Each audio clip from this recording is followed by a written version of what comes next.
When Judge Walter Grayson thought he could crush Karoline Leavitt with a single venomous rant, he didn't know she'd already slipped a noose of evidence around his neck, one he'd tighten himself before the day was done. Inside the federal courthouse in Washington, D.C., the air hung heavy with tension, thick enough to choke on. Rows of reporters filled the gallery, their pens poised, eyes darting between the bench and the witness stand. Grayson loomed over the proceedings, his broad frame slumped forward, his scowl carved deep into a face that had sentenced countless conservative figures to ruin. Known for his iron grip and ruthless rulings, he was a predator in robes, and today he smelled blood. The case was Daniel Pierce, a businessman accused of tax evasion, but everyone in the room knew it wasn't just about numbers, it was a political hit job, and Grayson was the executioner. He leaned back in his chair, fingers drumming impatiently on the bench, his voice cutting through the murmurs like a blade. "Let's get this circus moving," he barked at his clerk, a nervous young woman who flinched under his glare. "And tell that defense team, if they're late, I'll have them in chains before they can blink." His tone was a warning shot, a declaration of dominance that silenced the room. He scanned the gallery, daring anyone to challenge him. Then the doors swung open, and Karoline Leavitt stepped in. At 27, she was the youngest press secretary in White House history, a title earned through grit and loyalty to Trump's administration.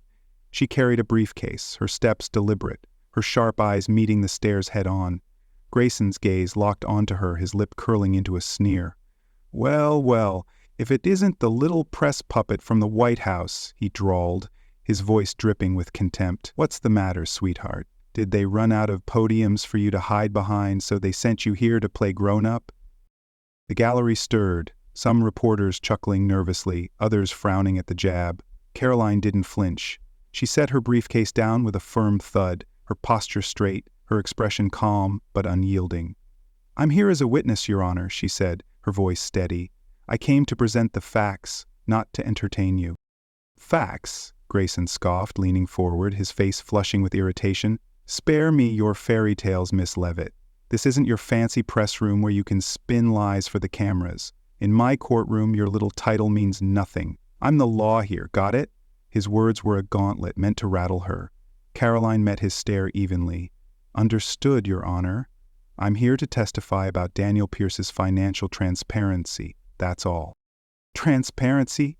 Grayson laughed, a harsh, grating sound that made the clerk shrink lower at her desk. "You think I'm going to sit here and listen to some kid who's barely out of diapers? What's next? You going to tell me how to run my court?" He waved a dismissive hand, his gavel twitching in his grip. "You're out of your league, girl. Stick to reading scripts and leave the law to people who matter." The insult landed hard, and a ripple of unease spread through the room. The defense attorney shifted in his seat, jaw tight, but he stayed silent. "For now." Karoline opened her mouth to respond, but Grayson cut her off. "And don't give me that White House nonsense," he snapped, his voice rising. "I've seen enough of your type, young, cocky, thinking a few years kissing Trump's boots makes you somebody." He pointed a thick finger at her, his eyes blazing. "You're nothing but a glorified errand girl.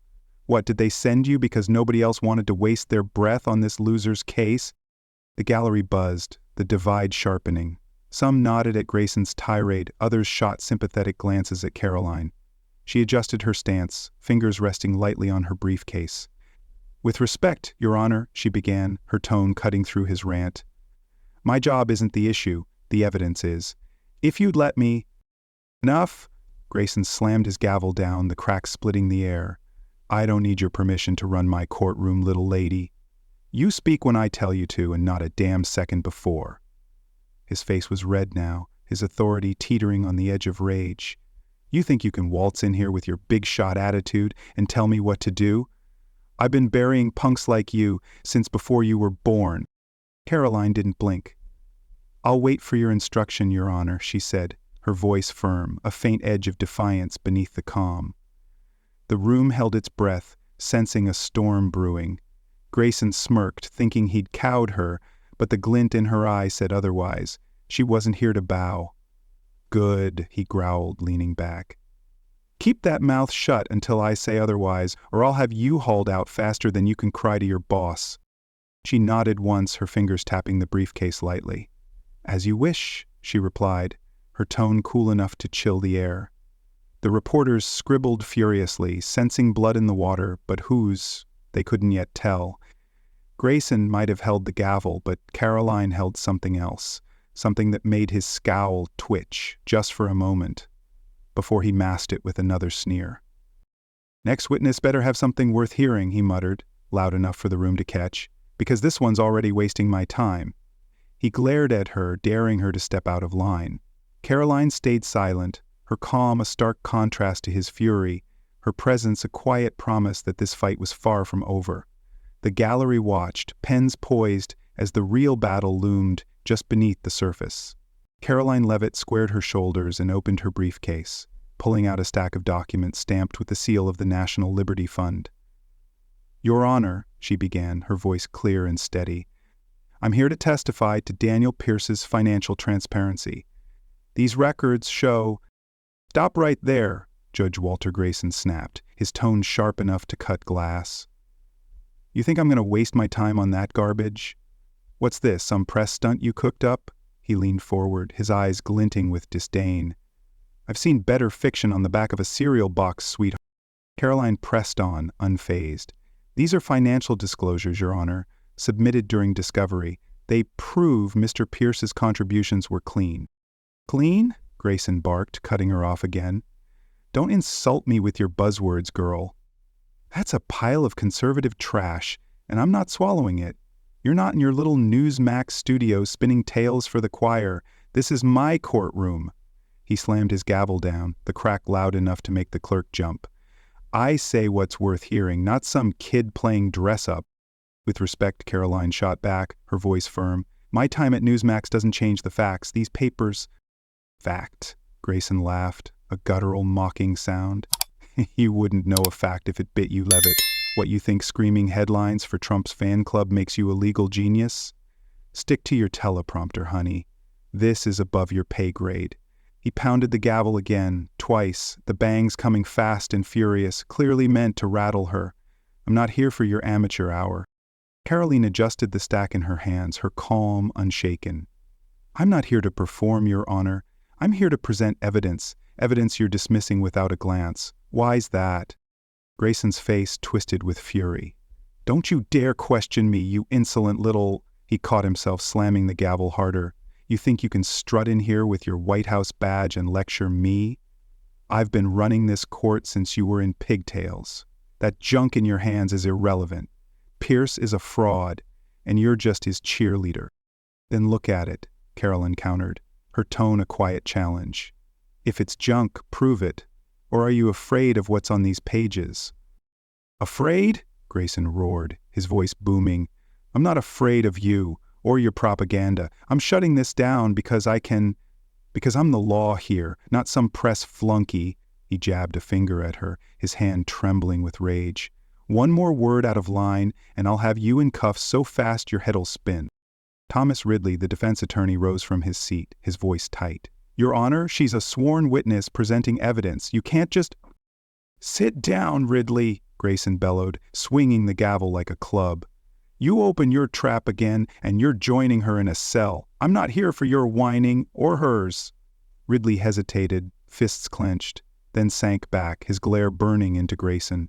The clerk, Clara Monroe, fidgeted with her pen, her hands shaking, her eyes darting to Karoline with a flicker of something, anger, maybe, buried under fear. Karoline held Grayson's glare, her voice steady as steel. "If you won't hear me, let the record show. You're dodging evidence. I've faced tougher rooms than this, Your Honor, and I don't back down. Can you say the same?" "You watch your mouth," Grayson shouted, his face now a violent shade of red. "You think you're tough because you got a fancy title? I'll bury you and your whole circus act." He slammed the gavel again, the sound reverberating. "You've got nothing but hot air, and I'm done listening." "Then why are you yelling?" Karoline asked, her calm slicing through his tantrum. "If I've got nothing, why are you so worked up? These aren't my words, they're Pierce's records. You want to shut me up? Explain why you won't look at them." "Explain?" Grayson spat, leaning so far forward he nearly toppled off the bench. "I don't owe you a damned thing, you arrogant brat. You think you can waltz in here and pull this stunt? I'll have you out of here in chains." He He pounded the gavel again, 3 sharp cracks, each one louder than the last. "You're a nobody. A mouthpiece with a lucky break." "Lucky break?" Karoline replied, her tone sharp now. "I earned my place, Your Honor, dealing with sharks bigger than you every day. These documents—" "Shut it!" Grayson screamed, cutting her off mid-sentence. "I don't care about your sob story or your papers. You're a pest, and I'm swatting you down." He turned to Clara. "Monroe, mark her for contempt if she opens her mouth again. Got it?" Clara nodded quickly, her hands trembling, but her lips pressed tight, a hint of defiance in her hunched shoulders. Karoline didn't budge, her fingers resting on the stack. "Mark what you want," she said, her voice low and lethal. "The truth doesn't need your permission to stand. These records—" "Enough!" Grayson roared, slamming both fists on the bench, the gavel bouncing off and clattering to the floor. "You think you're clever?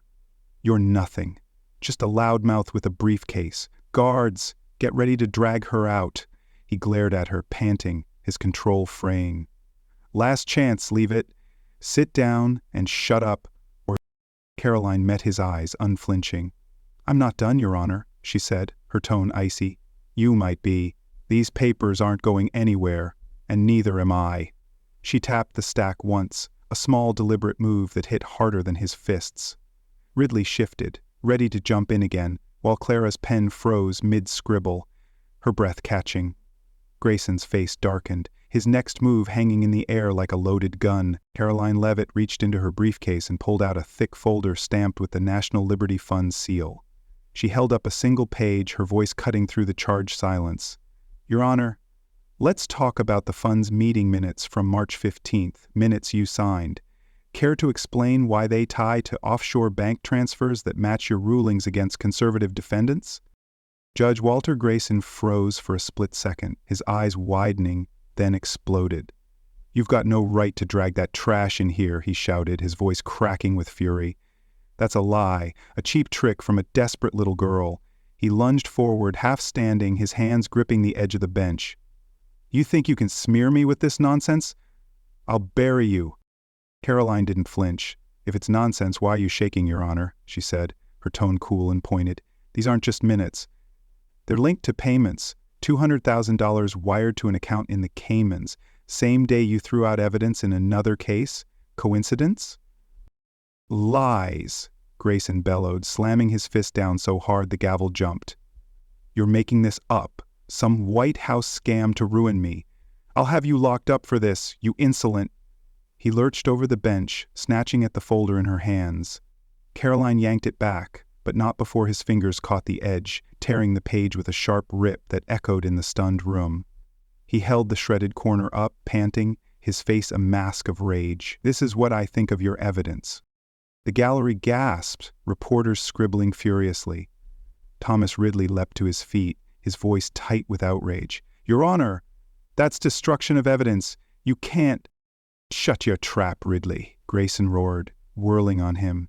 "You're in on this, aren't you? You and this little witch cooking up conspiracies. I'll have you both in cuffs." He threw the torn paper at Karoline, the scrap fluttering uselessly to the floor. "You think you're clever, Leavitt? You're nothing, just a loudmouth with fake papers." Karoline stepped back, brushing off the attack, and pulled another document from the stack. "Fake," she said, her voice steady as steel. "Then explain your signature on this bank statement, Your Honor. Same date, same amount, $200,000. You've been targeting conservatives for years, and this proves it's not random." She held the page aloft, her eyes locked on his. "Want to rip this one too, or should I keep going?" Grayson's face turned purple, his hands trembling.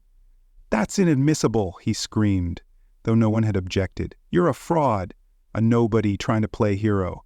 I don't have to justify myself to you." He lunged again, this time clearing the bench entirely, his robe flapping as he stumbled toward her. "Give me that, you!" His fingers clawed the air, missing the folder by inches as Karoline sidestepped, calm as ever. "You'd destroy evidence in front of everyone," she said, her tone low and lethal. "That's bold, Your Honor. What are you so afraid of?" She tapped the folder, unflinching. "This isn't about me. It's about what you've done."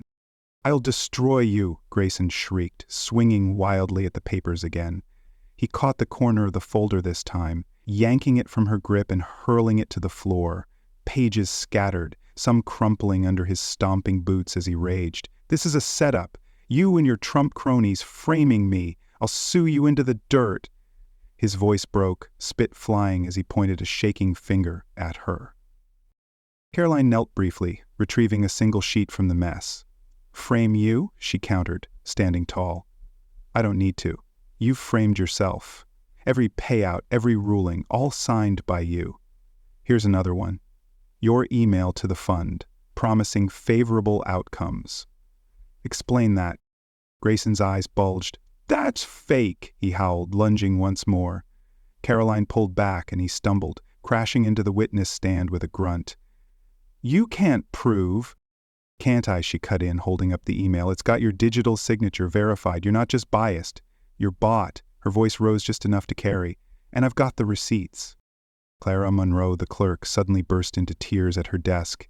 "He made me do it," she sobbed, her voice breaking the chaos. "He told me to shred files, said he'd ruin me if I didn't. I didn't want to, but—" She buried her face in her hands, shaking.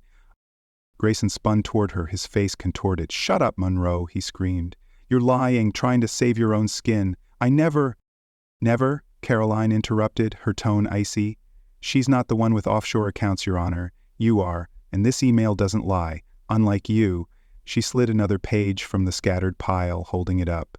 "April 3rd, $150,000 right after another ruling. Keep yelling. Or should I read more?" "You're dead!" Grayson roared, charging at her again. He swung his arm, aiming for the papers, but Karoline dodged, and he tripped over his own robe, crashing to his knees with a humiliating thud. The gallery erupted in murmurs, some shocked, others barely hiding grins. Ridley seized the moment, stepping forward. "Your Honor, this is corruption. Let her finish." "Corruption!" Grayson spat, scrambling to his feet, his robe tangled. "You're the corrupt one, hiding behind her lies. I'll bury you both." He glared at Karoline, panting. "You think you've got me? You're nothing. Just a mouthpiece with a lucky shot." "Lucky?" Karoline said, her voice unwavering. "I don't need luck when I've got your own words against you, like this." She pulled out another sheet from the floor. "Your note to the fund, promising to handle Pierce. Signed and dated. Care to deny it?" Grayson staggered, his breath ragged. "You planted that!" he yelled, pointing wildly. "This is a witch hunt! I'll have your head for this!" He swung at the air again, missing, his control gone. Clara sobbed louder, her confession hanging heavy, while Ridley stood firm, fists clenched. Karoline straightened, clutching the folder's remains. "Keep swinging, Your Honor," she said, her gaze piercing. "It's over. The only question is, how much more you want them to hear." She held the evidence like a shield, unshaken, while Grayson panted, his fury crumbling into desperation, the room waiting for his next break or collapse. The courtroom doors burst open with a bang, and Doc Vuitron David Callahan strode in, his dark suit crisp, his badge gleaming with authority. Behind him, a team of FBI agents fanned out, their presence silencing the murmurs. "This court is now under federal investigation," Callahan announced, his voice calm but commanding, cutting through the chaos like a knife. "Judge Grayson, stay where you are." Grayson, still on his knees from his stumble, whipped around, his eyes wild. "You can't do this," he shouted, his voice hoarse and cracking. "I'm a federal judge. This is my courtroom. You've got no jurisdiction over me." He scrambled to his feet, his robe twisted around his legs, his face a sweaty mask of panic. Karoline Leavitt stepped forward, her folder of scattered papers in one hand, and pulled a small USB drive from her briefcase with the other.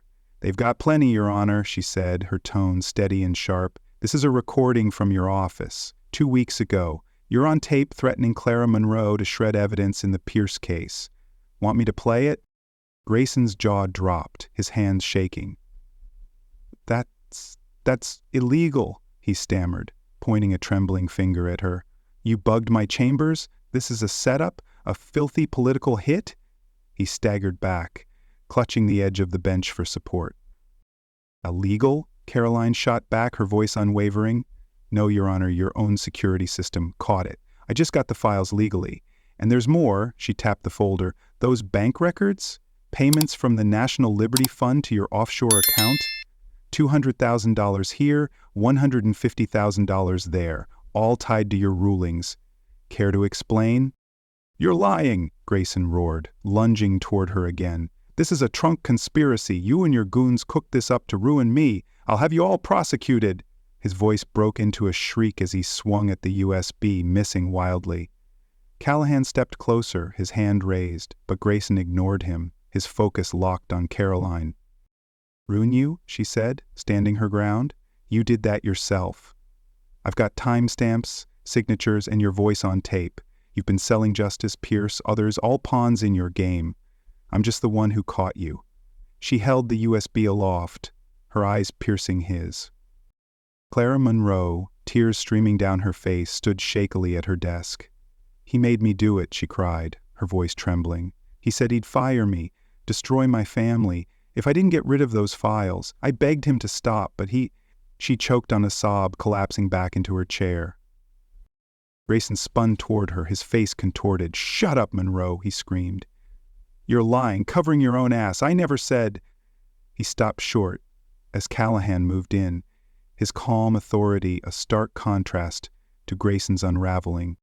Never, Karoline cut in, her tone icy.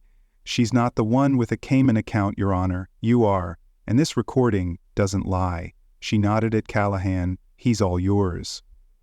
Callahan's voice was firm. Walter Grayson, you're under arrest for bribery, evidence tampering, and abuse of judicial power. Step away from the bench, now. He motioned to his agents, who closed in, their hands on their holsters. Grayson's eyes darted to the side door behind him. You can't touch me, he yelled, bolting for the exit. He shoved past the witness stand, tripping over the scattered papers, his robe flapping like a broken wing. The gallery gasped as he reached the door, only to slam into Callahan, who'd anticipated the move and blocked his path. Grayson flailed, swinging a wild fist at the agent. Get off me, he screeched, his punch grazing Callahan's shoulder. Enough, Callahan barked, grabbing Grayson's arm and twisting it behind his back. Grayson howled, kicking out as another agent seized his other arm. He thrashed like a trapped animal, his boots scraping the floor, until the agent slammed him down face first with a thud that echoed. Handcuffs snapped shut with a sharp clink, and Grayson's protests turned to a pitiful whine. I'm a judge. You can't do this. Get him up, Callahan said, his tone dry. You're embarrassing yourself. The agents hauled Grayson to his feet, his robe torn, his face flushed with rage and shame. He twisted in their grip, spitting curses. You'll pay for this, Leavitt, you little witch. I've got friends. I'll be back. Karoline stood tall, her gaze unwavering. Justice isn't yours to twist, Grayson, she said, her voice ringing out. You've bent it long enough. Today, it's straight again. She turned to Callahan. Those recordings and bank records, they're just the start. He's not alone. There's a network of judges like him. Callahan nodded, his expression grim. We'll take it from here, he glanced at the agents. Cuff him tight. Grayson's shouts grew shrill as they dragged him toward the door. I'll sue you all, you hear me? His voice faded into a pathetic rasp, drowned by the sound of his own stumbling feet. Thomas Ridley approached Karoline, his tension easing into a faint grin. You just took down a monster, he said, shaking his head. Pierce's case. It's dead now, right? Karoline nodded. No evidence? No case. He's free because Grayson couldn't bury the truth this time. She glanced at Clara, who wiped her eyes, whispering, I'm sorry. I should have spoken up sooner. You did enough, Karoline replied, her voice gentle but firm. It's over for him. Callahan addressed the gallery, his voice cutting through the lingering buzz. This investigation's just beginning. Grayson's payments point to others. We'll root them out. He looked at Karoline. Good work, Leavitt. You've handed us a hell of a lead. Grayson twisted one last time, his final rant echoing as the agents pulled him out. You're nothing, Leavitt. You and your cronies. I'll ruin you. But his threats fell flat, swallowed by the clink of cuffs and his own graceless exit. Karoline closed her briefcase with a quiet snap. her composure unbroken, her victory sealed. Not just for Pierce, but for every case Grayson had tainted. The room turned to her, the weight of what she'd done settling in. With Judge Walter Grayson hauled off in handcuffs, his final curses echoing down the hall, Karoline Leavitt returned to the White House, her reputation soaring. The federal courtroom battle had made headlines.